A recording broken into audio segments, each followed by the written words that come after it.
guys, welcome back to another video. Before I get started, guys, I just want to ask that you all say a prayer for Chef Jeffrey Williams, Mr. Old School Soul Food. He recently lost his mom, and we all just kind of grew to really love her through him sharing her with us over the past couple of years, and such a sweet person. And just definitely want to keep praying for Chef and his brother and their family as they deal with the loss of his mom. And we also want to ask for you all to pray for Miss Gina, also a member of the Old School Soul Food family, and often saw her in the comments on my videos also, and just a very fun, loving person, free-spirited person, and she just makes everybody laugh. So I just want to keep her in prayer as she deals with some health issues right now also. So I really appreciate it, guys. Just keep Chef Jeffrey and Miss Gina lifted in prayers as they deal with this situation. And through God's grace and mercy, everything will be all right. Thanks, guys. Okay, guys, so as you can see on the screen, I have some beautiful beef short ribs here with white rice and a side of squash with bacon. And I posted the squash video already. This was part of my Sunday dinner. So today I'm going to show you how I did the beef short ribs. Okay, so for the beef short ribs, I used some black pepper and some seasoning salt, a little garlic powder, some onion powder.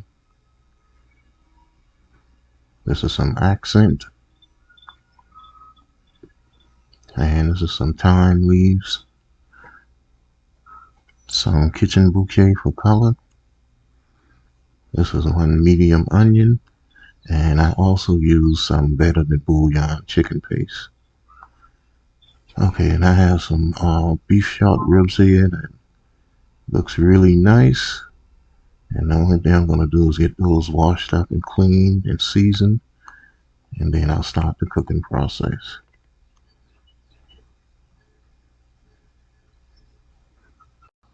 Okay, so now that I have my meat all washed and dried off, I'm just going to come in and start seasoning it with all of the seasonings that I had in the beginning. And I want to season both sides of this. And these are kind of thick, so I definitely want to be as liberal as possible with these. You want to make sure that that seasoning goes throughout your meat. So I'm just going to season both sides of these, and then I'll get my Dutch oven ready, and I'm going to brown these off on both sides before I put it in the oven.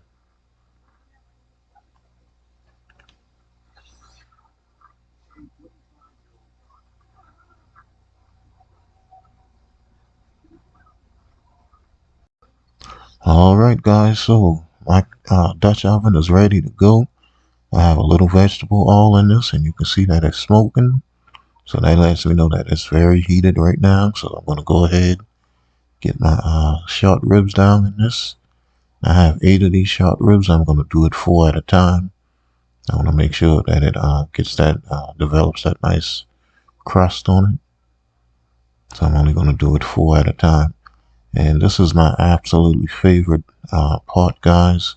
This is the Michelangelo enameled cast iron. And I got this from Amazon for $70.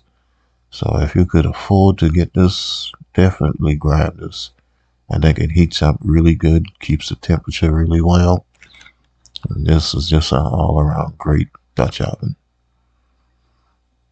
So I'm just going to let this go for a few minutes on this side until it develops that nice brown color that I want. Let's give these a turn. And I'll let it sit on the other side for a minute or two, and then I'll put in my second set.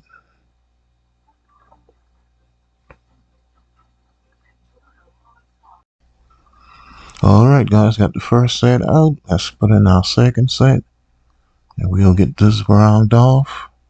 And once we get this browned off, then we'll go ahead and get our onions and bell peppers and let those cook for a little while. And after we get those cooking, then I'll come back and add my flour.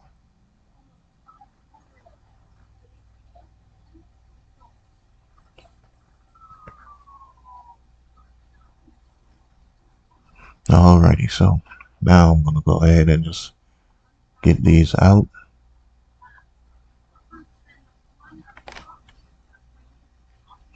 And you can see we have a lot of brown bits at the bottom of this pot, and we are not gonna discard that. That's gonna add a lot of flavor to our dish. So I'm just gonna come in and dump my onions and bell peppers in. And I just wanna let these cook for a little while just to kind of sweat them down. Not trying to get them perfectly done because this is gonna go in the oven for about 2 hours.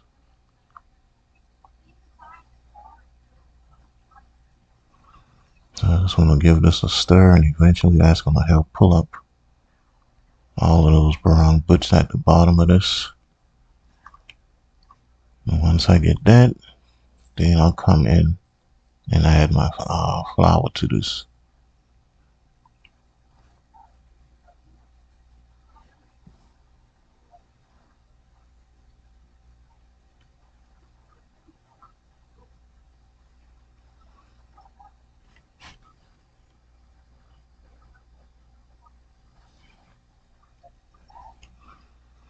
Alright, and you just want to give this a stir and just cook it for a little while, just to remove some of that raw flour taste. And I can tell I need a little bit more flour, so I'm going to come in and add maybe just another tablespoon of flour to this.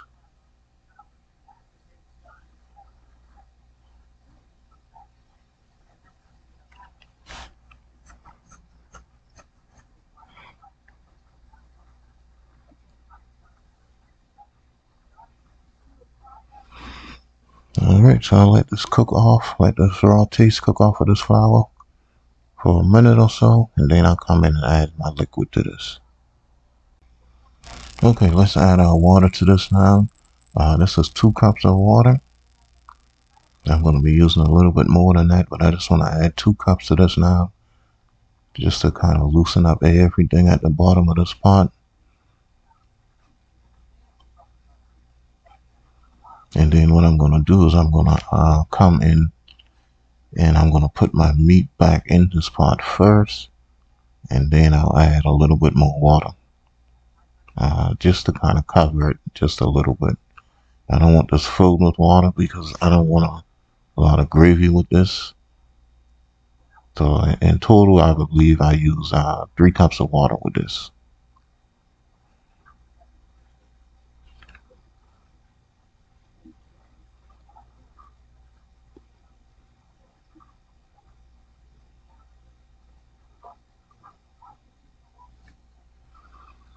Okay, so I just want to get this all placed in here.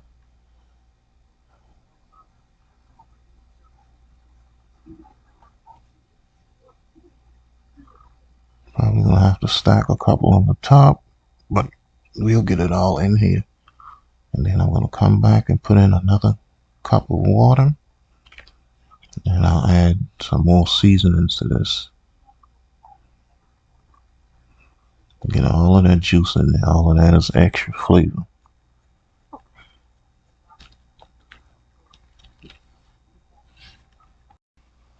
Okay, guys, so we have all our meat back in the pot. Have 3 cups of water added, and now I'm just coming back and adding some more seasonings to this. I added some more black pepper, some more onion powder and garlic powder to this. But I didn't add any more accent, and I didn't add any more seasoning, so because I'm going to be using my chicken paste, and that has the sodium in it also. So I'm adding my thyme leaves now. I didn't want to add them when I first seasoned the meat because sometimes stuff like that it burns. So once I get my thyme leaves added, then I'm going to come in and add my chicken paste.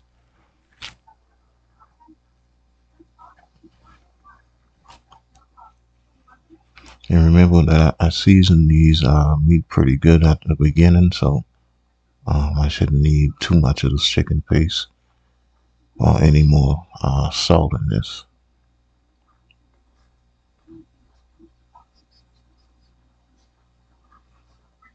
Alright, then I'm going to come in with my kitchen bouquet and give this a little color.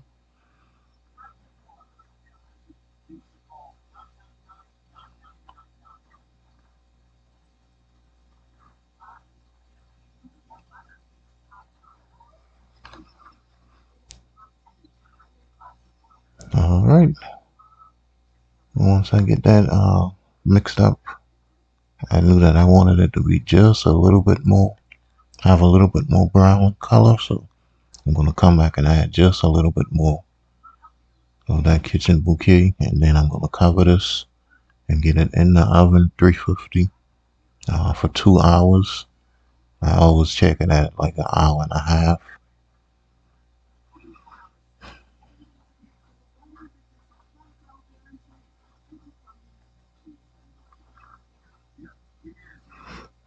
Alright guys, I'll get this mixed and covered in the oven, and we'll be back after an hour and a half. 2 seconds YouTube time. Okay guys, so I'm checking this now after an hour and a half in the oven, and I'm just going to take the fall off of this.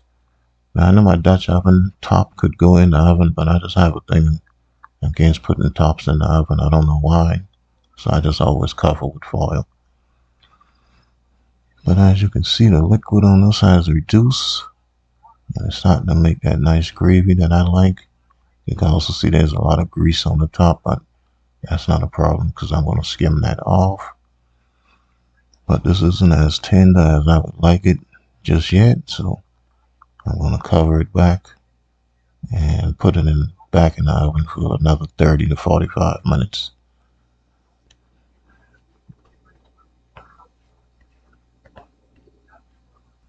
Alright, so I give this at least another 40 minutes in the oven, and this is what we have.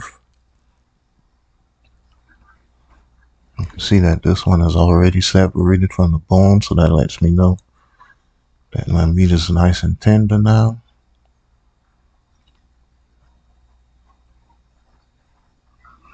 And one thing about beef short ribs, guys, it gives off a lot of grease. But this is gonna be for my Sunday dinner. You can see how that bone pulls right out, so that's pretty tender. And what I'm gonna do with this is put it in the refrigerator, and all of that fat will solidify, and then I'll just scrape it off. But this looks good. And this is it the next morning after I took all of that fat off of it. And you can see it just left just a nice tender meat with a nice gravy on it. Not too much gravy. Alright guys, and this looks good. I'm going to plate it up. You can see exactly how it looks. Alright guys, so this is the final plating. This is how our dish came out. Everything tastes great. Great flavor. We had this for our Sunday dinner. And I could have cleaned my plate up a little bit more, but I'll get it together eventually. Alright guys, if you like this video, please give me a like, leave me a comment, subscribe if you haven't subscribed yet. Follow me on Facebook and Instagram, Cooking and Chilling with Kenny. And until next time, guys, peace.